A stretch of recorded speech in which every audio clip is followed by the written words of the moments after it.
So mayroon nga hong nilinaw ang NBA insider na si Chris Haynes patungkol sa Milwaukee Bucks na kamakailan lang ay inuugnay kay Bradley Beal. Mayroon kasing rumors na itong si Bradley Beal ay handang mag-waive ng kanyang no trade clause para siya'y may trade papuntang Milwaukee Bucks. Pero nilinaw naman ni Chris Haynes, isang NBA insider, na ang Milwaukee Bucks ay hindi kumontak kay Bradley Beal o sa Phoenix Suns. Sa madaling salita mga idol, kung magti-trade ang Phoenix Suns para kay Jimmy Butler, labas na ang Milwaukee Bucks kay Bradley Beal. Sa madaling salita, mangangailangan ng ibang kupunan itong Phoenix Suns para magawa ang pagti-trade para kay Jimmy Butler. Hindi po ito kaya ng dalawang kupunan. Kinakailangan po ito mga idol ng isa pang kapartner.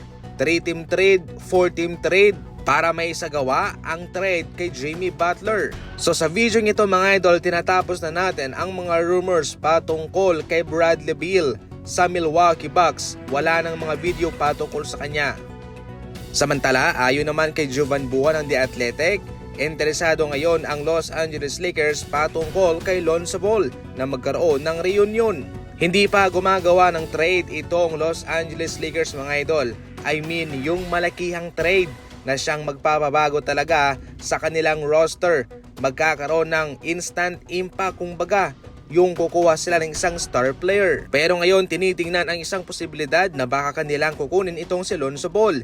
Healthy naman siya ngayon. Isang wingman player mga idol, isang lethal shooter. Pwede nga siyang mag-coming off the bench muna mga idol, maging armas ng Los Angeles Lakers sa opensa, maging secondary ball handler, playmaker, and syempre maging spot-up shooter. Ngunit ang malaking katanungan, ito ba'y magugustuhan ni LeBron sapagkat maging sila man ay gusto nang gumawa itong Lakers ng malakihang trade? Para sa inyo mga idol, sa mga fans ng Lakers dyan, ano ang komento ninyo? I-comment lang. Sa ating huling balita, umani ng samusaring reaksyon ang gagawing pagpalit ng NBA ng kanilang shot clock na galing sa rectangular. Ngayon ay kanilang gagawing circular o pabilog.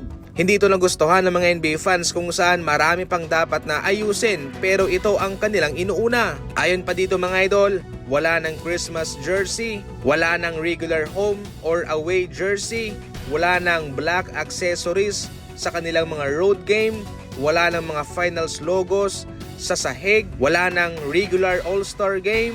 Mas maraming back-to-back games sa ngayon. Pero anong ginawa ng NBA? Pinalitan yung disenyo ng kanilang shot clock. Yung iba naman daw, sana i-review ang Goal 10 kahit na hindi pa ito natawagan. Sana pa imbestigahan ang mga pagbibigay ng foul. Sa huli, bumabagsak daw sa ngayon ang rating.